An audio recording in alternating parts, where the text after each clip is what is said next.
Looking back on 2020, it's easy to think we lost a massive opportunity to take action on the climate crisis. Galvanized by extreme weather and a national tragedy that had the whole world watching, the Australian federal government, instead of having to take concerted action on the climate crisis, was in some ways saved by the COVID pandemic. Writing in resilience.org, the online publication, Laura Phillips, head of urban advocacy for sustainability advisory group Hip v Hype, and host of Hypecast on the Climactic Podcast Network, reads aloud an article published December 7th, 2020, titled, "For Australians Looking for Political Will on Climate Action, It's Found at Local Government." Enjoy! A year since our major cities were blanketed by smoke from the Black Summer bushfires, and 9 months since the National Climate Emergency Summit considered the radical emergency footing that is now Australia's COVID-19 reality, a quiet suburban revolution is taking place. Leading up to and since the bushfires, a wave of local councils across the country reached across party lines to vote to declare a climate emergency.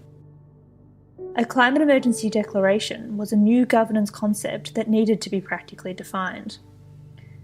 Local governments mobilised and began conversations with their communities to collectively shape the definition and create frameworks for action. The conversations that had already begun amongst the tireless groups of volunteers driving local climate action were spilling out amongst the broader community. Over summer, neighbours watching their children at the playground or waiting for coffee at their local cafe remarked on the levels of air pollution and shared their shock and grief about the images coming from the firegrounds. These conversations soon developed into discussions about what really matters to each of us and how that will be impacted by the effects of climate change. Sharing these stories unified community consensus on the need for action, even when they were being told hundreds or thousands of kilometres away from the fires. Parents were concerned about their children's breathing, local businesses were concerned about an uncertain outlook, grandparents were concerned about their grandchildren's future, and young people were concerned that the governments didn't seem to be listening. Individuals found in each other a shared feeling of responsibility to act as stewards for their neighbourhood. What followed the successive council declarations shifted the focus from announcements to what happens next in our communities. How will climate change impact our coastline, our parklands, and our native wildlife? How can we make small changes to our homes in a way that will make a difference? What can our council do to support a more sustainable and resilient neighbourhood? These are not just questions for inner city Greens voters, although a Greens-led coalition within Darebin City Council can of course be credited with seeding the climate declaration movement and becoming the first local government in the world to declare in 2016. Since then, 32 of the 96 councils that have declared a climate emergency in Australia are in Victoria, representing over 50% of the state's population. 28 of those declared a climate emergency since 2019. This process of declaration is helping communities to better understand where they are on their climate journeys and create a framework for designing, delivering and evaluating a pathway forward towards a net zero emissions future. Local governments are beginning their processes of shaping their climate action plans by listening. Councils are inviting community members, local business and Indigenous groups to participate in decisions that have material effects on their community. This process is already beginning to close the gap between local residents and their public administration. For some, it is the first time they have participated in the local government process and actually meeting and engaging with councillors, many of whom are actively leading local climate advocacy. When the COVID-19 lockdowns began to impact Melbourne and regional Victoria, these conversations moved online. The virtual format often increased access to participation for community members who found themselves less constrained by the physical barriers or competing schedules. Local governments are on the front line of climate change. They are responsible for creating safe and open public spaces, managing urban growth and our land use, responding to local hazards and emergencies such as extreme weather events, rising temperatures and rising sea levels. Through urban planning, greening public spaces, biodiversity regeneration projects, waste and water management, local and sustainable procurement, active transport infrastructure, and powering council assets with renewable energy, councils are playing a significant role in local climate change risk mitigation and adaptation.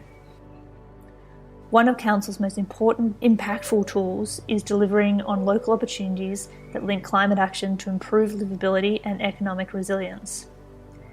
Councils can support their communities with education, information, and even with innovative finance models to deliver on improved energy efficiency, solar panels, battery storage, moving away from gas, reducing car use, and building a circular economy. By driving affordable solutions, these initiatives have impact at scale. Understanding that local projects can be tools to build climate and economic resilience empowers community members to be a part of the journey towards a solution. In declaring a climate emergency, councils are taking responsibility over their capacity to effect change at the grassroots. In developing climate response plans, local governments recognise the interdependent role of councils, local organisations, businesses and households. Shared commitments between these groups are made upon a shared responsibility to protect our local communities and leave them in a better condition than when we found them. Climate response plans are now being adopted by leading councils across the country, with targets to reach net zero emissions across both council operations and the broader community, in line with or in front of state and international targets. Tailored to their local context, the plans provide for a variety of actions and strategies to harness place-specific mitigation and adaptation opportunities that also strengthen the local economy by reducing energy costs, providing clean jobs, and building local resilience to the impacts of climate change. A year on since the School Strike for Climate rally became one of the largest public demonstrations to take place in Melbourne and across the globe, many people are craving the feeling of being part of a collective. The school strikes provided visible signs of hope that momentum on positive action is growing and that change is on the horizon, something that is easy to forget amidst the Zoom fatigue many Melburnians now know too well. The effective and decisive response to climate action taken by leading councils to date is repairing community trust in local government. In local municipalities across Australia, our newly elected councillors must now keep up the momentum. They must continue to invest in clean opportunities and green infrastructure close to home in order to support our communities to move forward. Hi, this is Dale Martin, author of the new Local Government Climate Emergency Toolkit, a free resource available for councillors, officers and community members seeking to take tangible action to address the climate emergency at a local government level following a climate emergency declaration. The toolkit seeks to provide an understanding of why local governments should act, the decision makers, the key documents that influence change, and then provide specific and measurable recommendations with suggested timeframes to address the climate emergency. It focuses on 8 areas across council where local government can effectively contribute to climate emergency action. Recommended actions are designed to be easily implemented with information on who can implement them, how they can be implemented, and by what method.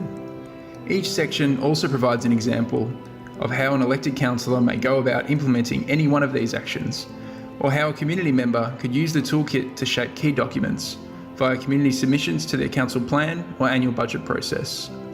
For more information, as well as to download your copy of the toolkit, please head to www.lgcet.com. That's lgcet.com.